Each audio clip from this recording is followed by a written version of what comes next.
let us draw a random rectangle, and in it let's inscribe the orange triangle, so the rest of the area contains of 3 right triangles with areas of 9, 4 and 5. Can you find the area of this orange inscribed triangle? If you want to try this one for yourself, this would be a great time to pause the video and do so. Alright, let's get started. First, let's mark the height and the width of our rectangle as A and B. Now let's put some colors into triangles so that we can distinguish them more easily. Let's say that the base of the red triangle is X and the height of the green triangle is Y. That means that the base of the purple triangle must be A minus X and the height of the purple triangle must be B minus Y. Now let's take a look at the green right triangle first. The area of this triangle must be equal to the base times height over 2. In this case, that is A times Y over 2. Since we know that the area of this triangle is equal to 9, we can say that 9 must be equal to A times Y over 2, which means that A times Y must be equal to 9 times 2. A times Y is 18, which means that Y must be equal to 18 over A. We can do the same thing for the red triangle. We can say that the area of the red triangle is also base times height over 2, which means X times B over 2. Since the area is equal to 5, we can say that 5 is equal to X times B over 2, which means that X times B is equal to 5 times 2, and that means that X times B is equal to 10. From here, we will get that X must be equal to 10 over B. Now, knowing these two relations, we can continue on with the purple triangle.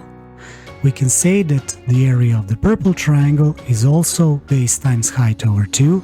In our case, that is A minus X for the base and B minus Y for the height. And since the area of this triangle is equal to 4, we will get the following.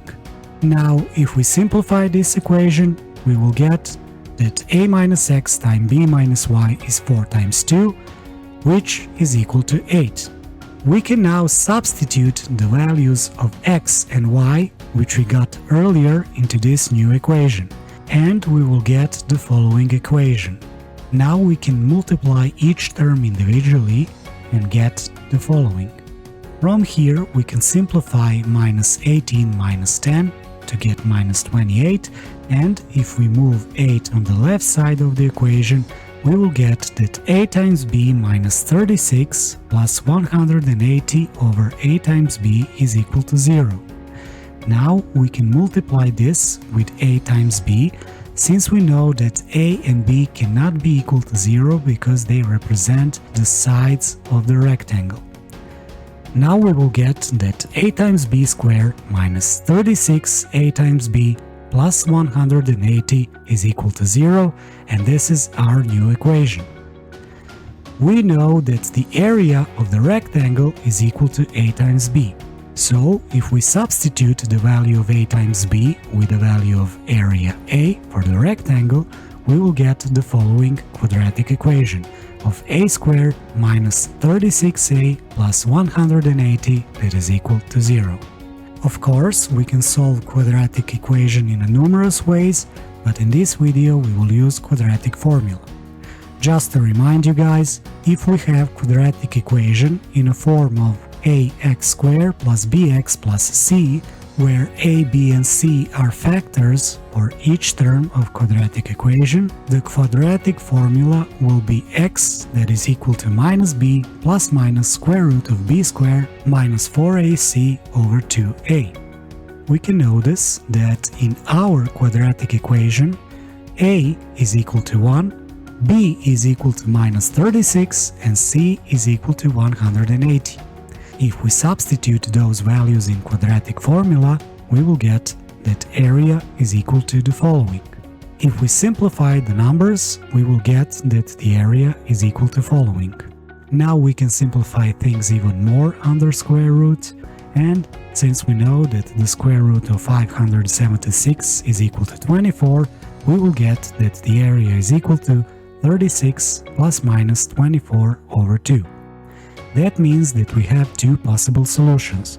First one will be 36 minus 24, which is equal to 12, so that is 12 over 2, so that means that our first solution must be 6. And the second one is 36 plus 24, that is 60, so the second solution is 60 over 2, and that is 30. If we now take a look at our sketch, we can see that the green right triangle has the area of 9. And since that triangle is contained inside our rectangle, that means that the area of the rectangle cannot be smaller than 9. So that means that this value of 6 cannot be the area of our rectangle, which means that the only possible solution for the area of the rectangle is 30. With that in mind, we can now easily calculate the area of our orange triangle. Since the area of the orange triangle must be equal to the area of our rectangle, and that is 30 in our case, minus the combined area for all right triangles. Green right triangle with the area 9, plus red triangle with the area 5, and plus purple triangle with the area 4. If we write this diagram as a formula, we will get the following. Now all that we need to do is to substitute those values with the values of our areas. So that would be that the area of the orange triangle will be equal to 30 minus 9 plus 5 plus 4, that is 30 minus 18. That means that the area of our orange triangle is equal to 12, and this is our solution. Hope you guys enjoyed this video. If you did, give it a like and subscribe to the channel for more content. And until next time, as always, see you guys and take care.